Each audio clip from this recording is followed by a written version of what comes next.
Alright, hello everyone and welcome back to the Gacha Guide. If you want to know whether a servant is good enough to spend your hard-earned quartz on, then you're in the right place. Allow me to give you the information necessary. Today's topic servant is the French conqueror himself, Napoleon. We will be covering the points that you can see on screen, so let us jump into his stats to start ourselves off. Napoleon is a 5-star AoE Archer class servant, meaning he will do extra damage against sabers and is weak to lancers. He has 12,033 attack at level 90, which puts him pretty high on the overall 5-star attack rating, but about middle ranking when it comes to archers in general. His HP at 90 is 13,097, a little bit on the lower side compared to his peers, and low overall for a 5-star servant. So, HP a little lacking, but his attack is pretty darn good. His hidden stats, when we move to that, show that his NP gain per hit is 0.59%. This is pretty average, tiny bit above average, but not going to make a huge difference. As for his cards to work with that, he has 3 hits on his quick, 3 hits on his arts, 1 hit on his buster, 5 hits on his extra, and 5 hits on his noble phantasm. A somewhat average hit count, going a little bit lower on the hits in general. Nothing particularly special, nothing particularly awful though. His star weight, aka how easy it is to get critical stars on his cards over others, is 150. This is pretty darn high, making it easy to get stars on him. It's about what you would expect from an Archer class servant. As for star creation rate, it is only 8%, below average, so he isn't going to make stars for himself all that well, with the exception of one of his skills and his noble phantasm, which helps out with it. All in all, his hidden stats make it so that he's around average for what you would expect for a 5-star archer. Now, moving on to his deck in noble phantasm. He is sporting 1 quick card, 2 arts cards, and 2 buster cards, your standard 2-1-2 deck that we have seen on many other servants. As for his noble phantasm, he has Arc de Triomphe de l'Étoile, the iridescent rainbow that signals his triumphal return sonorously. That's a mouthful. It is an AoE buster noble phantasm, deals damage to all enemies, ignores their defense for 1 turn, which is fantastically helpful, and deals extra damage against divine enemies, between 150 and 200% based on your overcharge. Now, he does get an NP upgrade eventually, which will then strengthen it to the point where it will do a higher base damage, on top of gaining 20 critical stars for the activation, which will bring it up from being an already pretty decent MP to being very good. Next up, we have his passives. He has Magic Resistance C for 15% debuff resistance, and Independent Action C for critical up by 6%. As I always say, Independent Action is what you're going to pay attention to more than Magic Resistance, and it being only C is kind of low, to be honest, especially for a 5-star archer, so his passives are nothing all that special. Now, as for his skills, though, his skills are pretty darn good. First off, we have Triumphant Charisma. This starts out as your standard 3-turn Charisma buff for the whole team, between 10 and 20%, but for 1 turn, he also gains an additional 20% attack buff for himself, so for 1 turn, he has a good 40% damage increase, which is quite high, with the next 2 turns following up with at least a 20%. So a pretty strong buff for himself and helpful for others. Not bad. Next up, we have Fire Support, Cannon. This is a 1-turn buff for all allies, which increases the MP strength of everyone and increases the critical star drop rate for 1 turn. The MP strength is increased by 10 to 20% based on level, and the critical star drop rate is increased by 50 to 100% for 1 turn. This is fairly weak. It's only a 1-turn buff. It's very helpful for that 1 turn, but often enough that's only going to affect 1 person's noble phantasm, and you're going to have to make sure that you get good follow-up cards to make use of the critical star drop rate.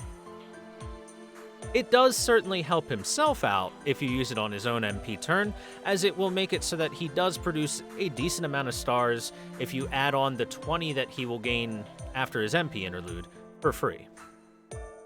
Finally, his third skill, Light of Possibilities, is a 20 to 30% self-MP charge. It applies Ignore Invincible for 3 turns, and it gains critical stars every turn for 3 turns between 5 and 10.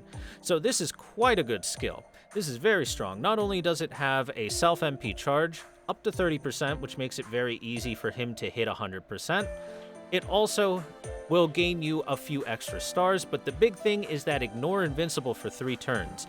You got an annoying evasion enemy, easy to deal with. You got someone like Merlin that likes to spam invulnerability on the whole team, don't even have to worry about it. This helps set Napoleon up above some of his competition in a couple of ways at least. So, these are pretty good skills. What materials do we need to level these? Unfortunately, it's a little bit rough. Starting off, we have a grand total of 44 gunpowder for 1 skill, 44 proofs of heroes, 72 chains, and 24 eternal frost per skill.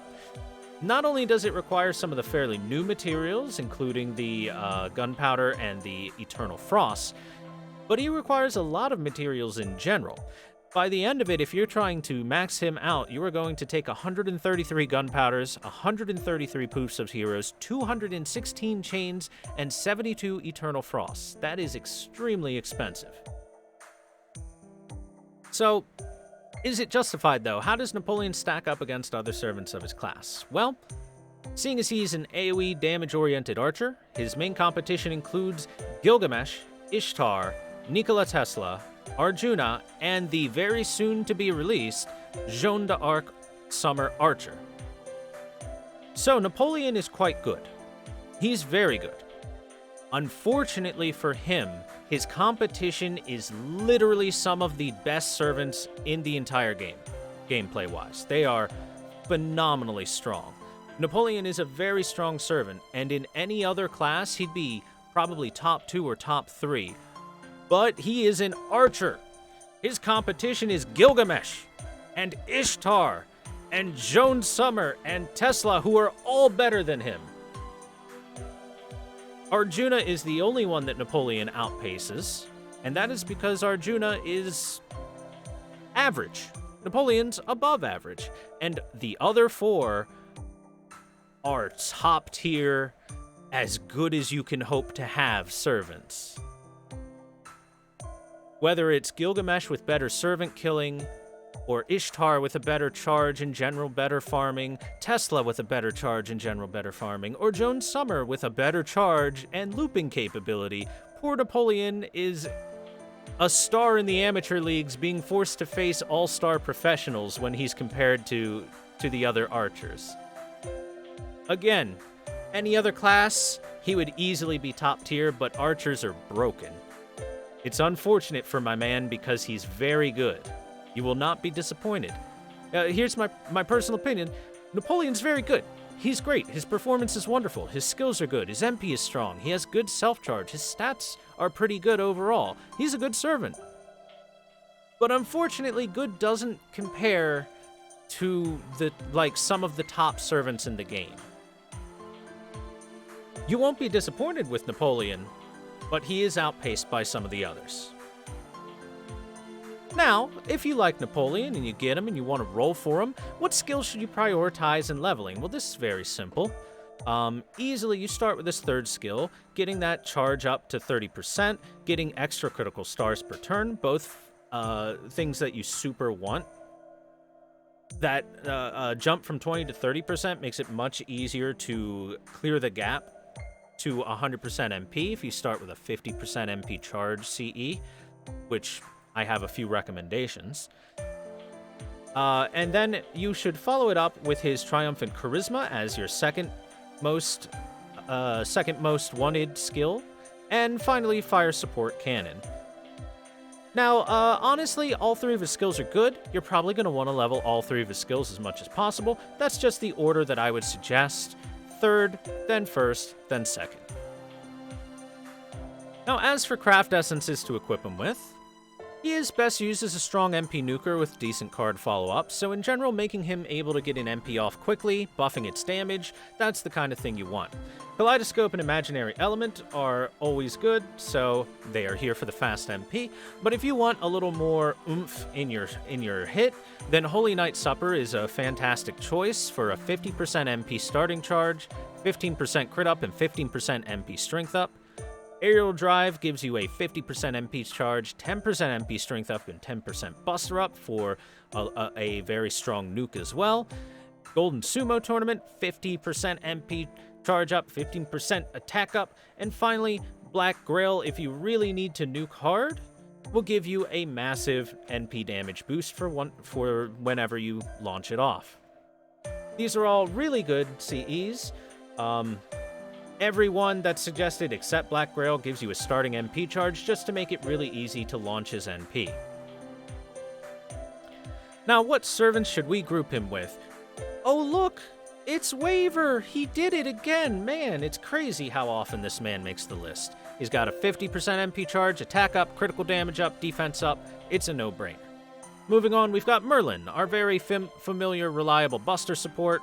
And with his support, Napoleon can deal some hefty damage with both his MP and follow-up buster cards, because it's pretty easy to guarantee some stars on the next turn. Shakespeare is like your very low-cost Merlin in a way. He has a 20% MP charge to help things out. He has a very powerful buster buff, but only for one turn, for if you need an extra oomph on your MP turn.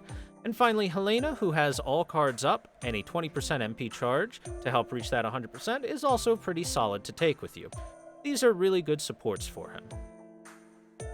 So too long didn't watch, you want to get to the end here. Napoleon's quite strong. His skills are all good. His NP after upgrade is very strong and even sets up his next turn. He's a great roll. But he's living in a world where his competition is just unfair. As pretty much any other class, he'd be a top servant, but archers are overstacked and he winds up low on the totem pole compared to what he's against. He's still like an A+ servant, he's just facing against S-tier servants. Unfortunate for him. But he's pretty versatile, he's good in challenge quests with multiple enemies, especially if they like to use any evades or invulnerabilities. It's just unfortunate what his competition is. But if you really need another good reason to pull for him, then the biggest reason that I can give for you to pull for him is his big manly chest.